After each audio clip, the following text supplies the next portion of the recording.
Assalamualaikum warahmatullahi wabarakatuh. Di kesempatan kali ini saya ingin menjabarkan materi untuk pertemuan ke-6 ya.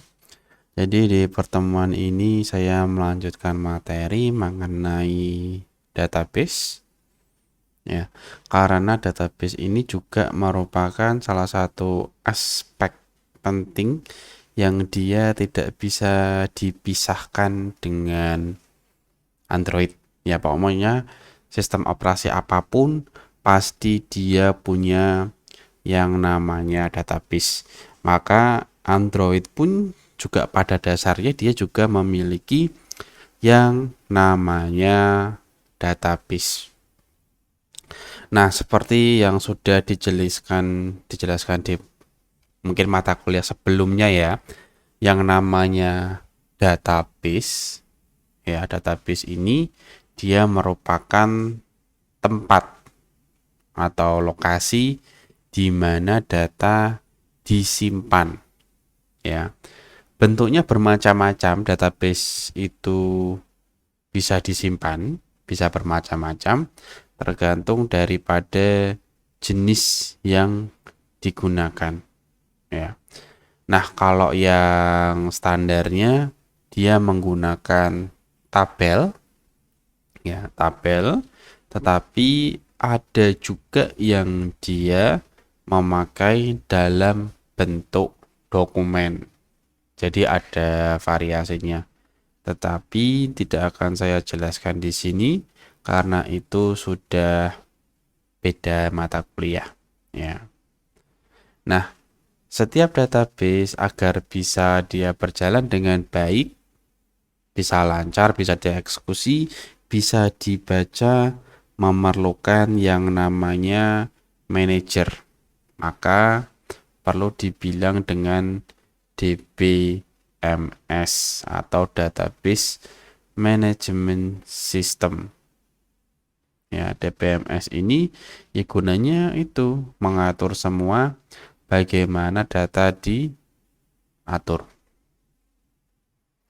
DBMS atau Database Management System dia memiliki tugas ya.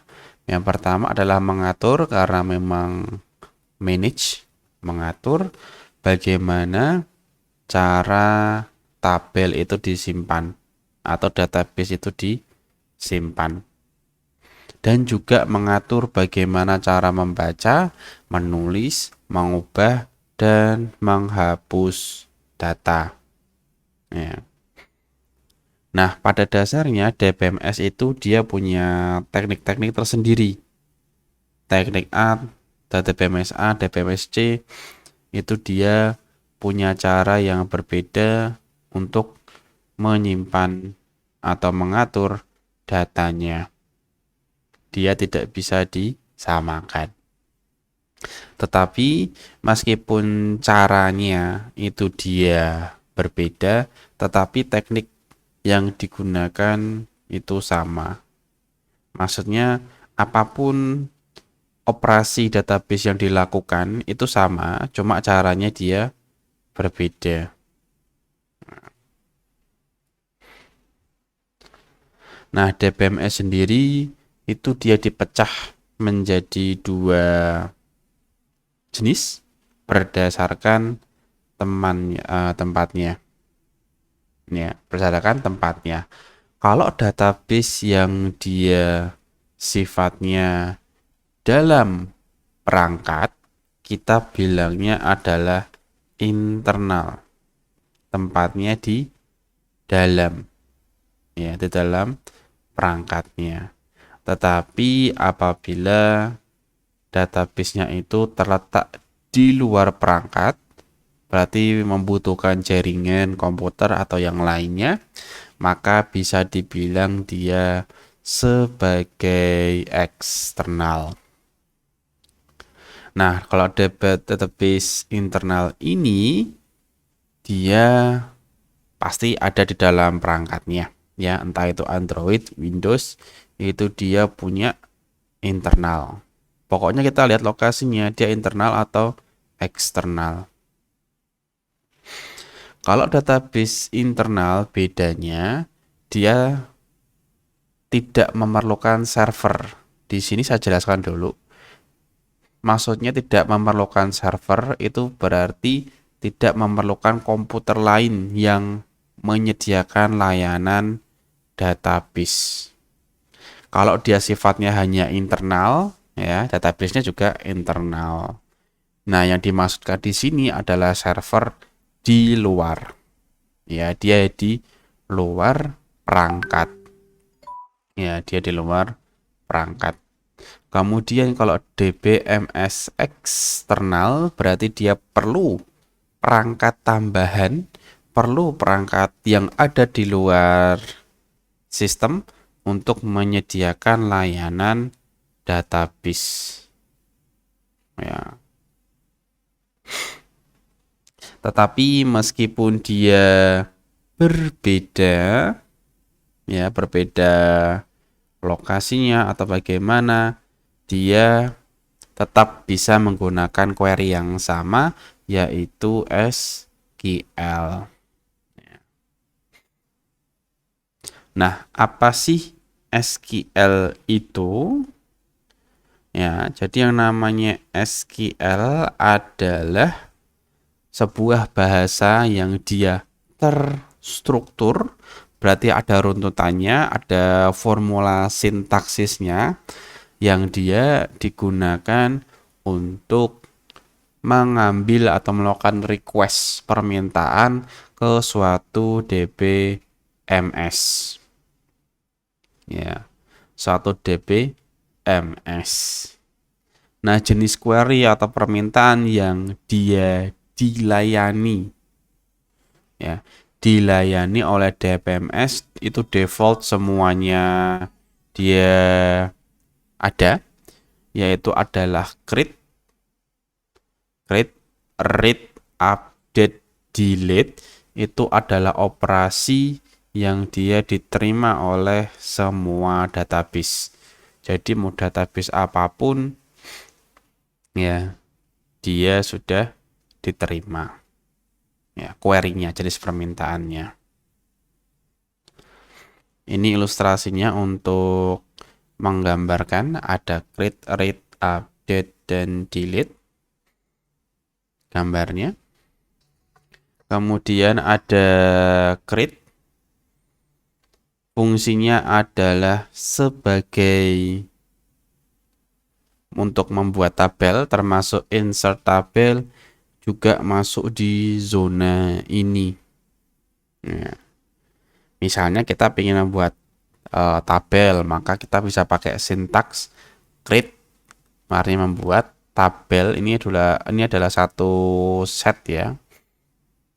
Nama tabelnya apa dan isinya apa. Ini adalah satu set. Jadi bisa create database, ya, juga bisa diganti dengan kata-kata itu. Kemudian kalau mau memasukkan data bisa memakai insert into, ya, itu juga bisa. Kemudian untuk read, ya, untuk read berarti dia tugasnya adalah melakukan pengambilan data atau melakukan pembacaan data yang ada di dalam database, yang ada di dalam database. Sintaksisnya sederhana, select, from. Nah, itu sudah defaultnya itu. Nah, yang ada di tengah ini dia adalah indikator kolom. Mau semua kolom atau kolom tertentu saja. Kemudian di sini ada nama tabelnya, jadi wajib dikasih. Kemudian yang sisa di belakangnya ini adalah opsional. Tugasnya bisa bermacam-macam, bisa untuk sorting, filter, tergantung dari bagaimana kita melakukannya, ya, melakukan pengambilan datanya. Kemudian perintah berikutnya adalah update. Perintah ini digunakan untuk mengubah data, kemudian juga mengubah sifat daripada database atau tabel yang ada di BMS-nya. Ya. Contohnya, update itu sudah kata kuncinya, kata sintaksnya. Kemudian set itu juga satu setnya. Kemudian ada example, ini adalah nama tabelnya. Kemudian di set kolom yang mana, nilainya apa, ya. Lalu di mana. Nah, gunanya di mana ini untuk memastikan ketika kita melakukan query itu tidak mengubah satu kolom tersebut. Makanya kita perlu melakukan atau menggunakan yang namanya where. Ya. Kemudian untuk mengubah sifat tabel atau properti tabel, kita menggunakan alter table. Alter table.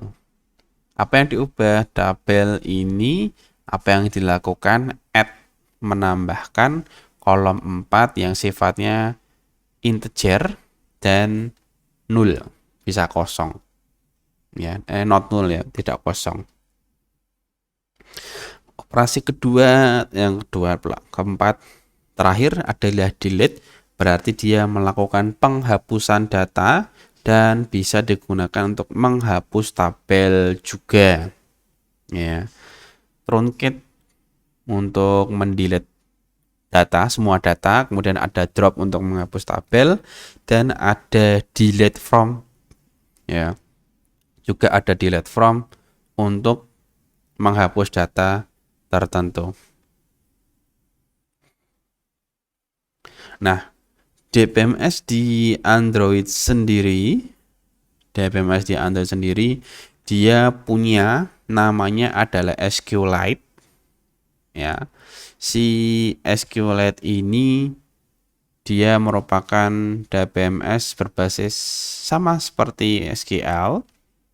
Ya, dia MySQL, tetapi dia disimpan dalam bentuk file. Nah, gunanya buat apa? Untuk menyimpan data kontak, ya, data galeri, WA, dan lain-lain. Ya. Nah, kalau yang eksternal bisa menggunakan MySQL, MariaDB, Postgre, Firebase, dan lain-lain. Ya, jadi tidak fix satu server. Tetapi untuk mengaksesnya tidak mudah, simsalabim masuk atau enggak.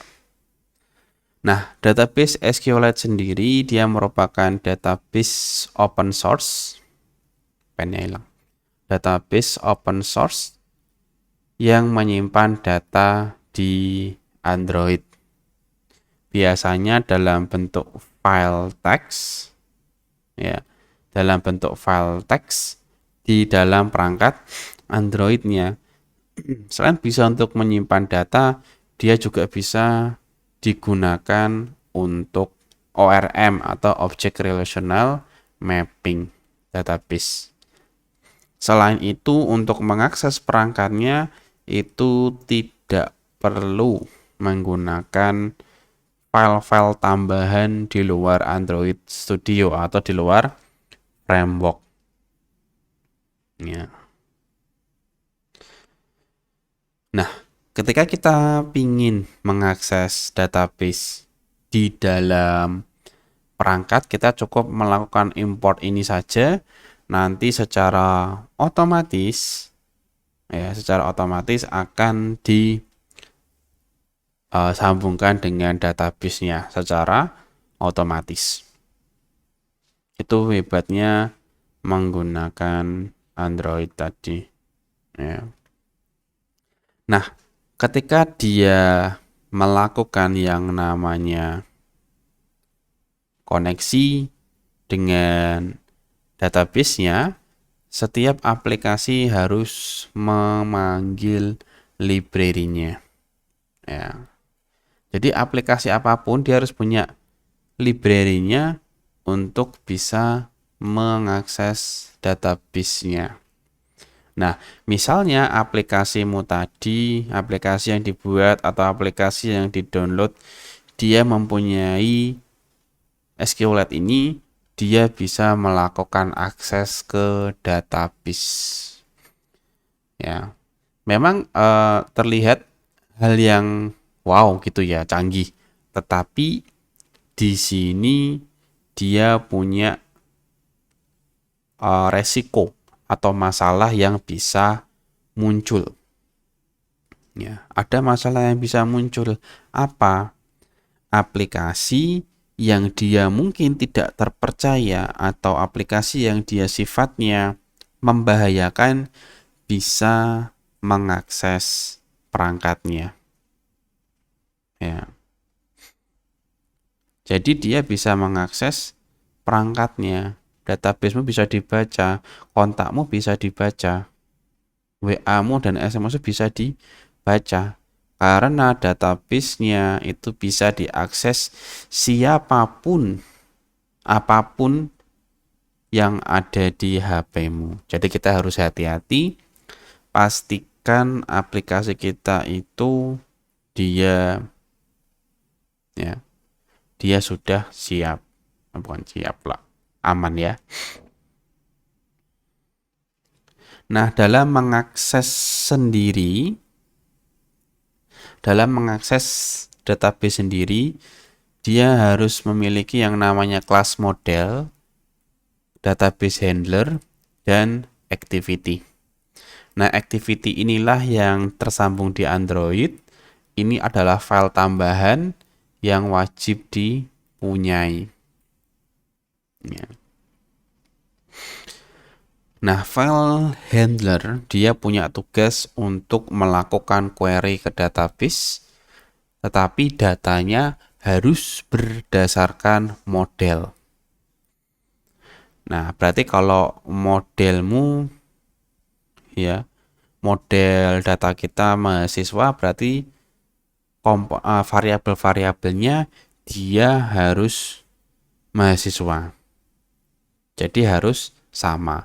Maka untuk menyamakan itu kita memakai yang namanya data model. Harus menyamakan data modelnya. Nah, dalam proses CRUD-nya sendiri, dia sudah menyiapkan hal-hal yang digunakan untuk mengirim data. Jadi di SQLite itu kita tinggal memakai saja apa yang kita pinginkan. Ya.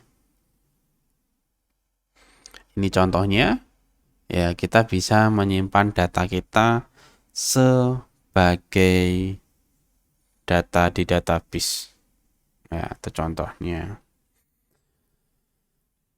Nah, akses manual yang dia di luar aplikasi bisa dilakukan dengan cara menggunakan perintah SQLite. Tetapi kita harus mencari dulu filenya. Ya, karena filenya tidak ada di luar, pasti dia ada di dalam.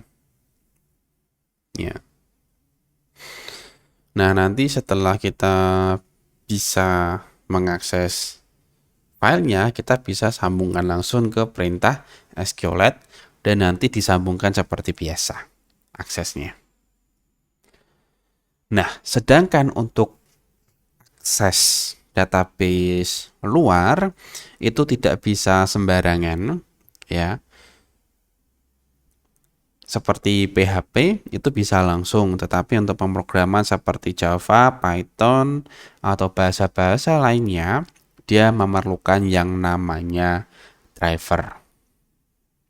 Kalau tidak ada driver ini, si aplikasi tidak bisa terhubung ke database-nya. Ya. Dia sebagai penghubung API ke aplikasi atau database tersebut. Nah, apa sih JDBC atau driver? Driver ini gunanya ya tadi memberikan koneksi ke database ya, sehingga database-nya bisa diakses melalui kode. Ya. Nah, JDBC ini dia adalah contoh untuk Java. Ya. Kalau Java dia menggunakan ini, kalau yang enggak bukan Java beda lagi bahasanya. Ya. Di dalam JDBC sendiri ada 4 driver, ODBC, Native Driver, and Network Protocol Driver, dan Thin Driver.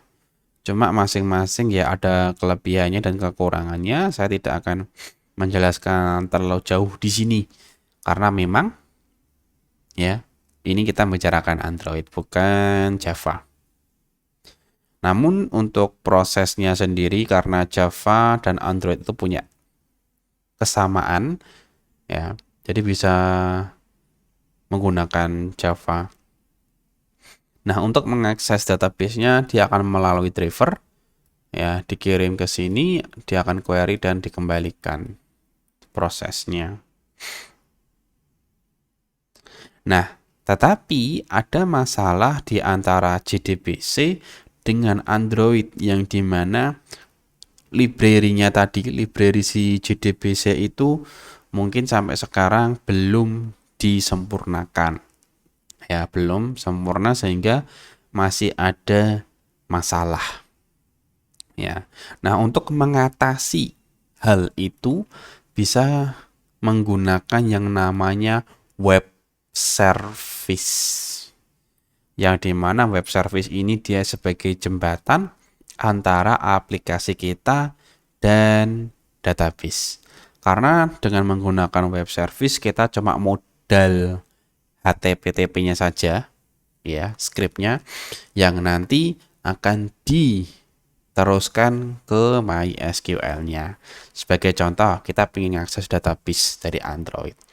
Android akan melakukan query melalui web service PHP. Nanti PHP-nya akan melanjutkan ke database dan dikembalikan ke Android-nya. Ya, makanya ada dua arah di situ. Nah, cara kerjanya sederhana. Kita cuma butuh URL-nya saja untuk melakukan query dan nanti si PHP-nya yang akan melakukan tugasnya. Datanya nanti akan dibentuk dalam format JSON. Karena memang format JSON itu adalah format yang global. Ya, format yang global. Ini contohnya, ya, sebagai contoh. Oke, itu saja untuk materi hari ini. Saya cukupkan, saya ucapkan terima kasih. Wassalamualaikum warahmatullahi wabarakatuh.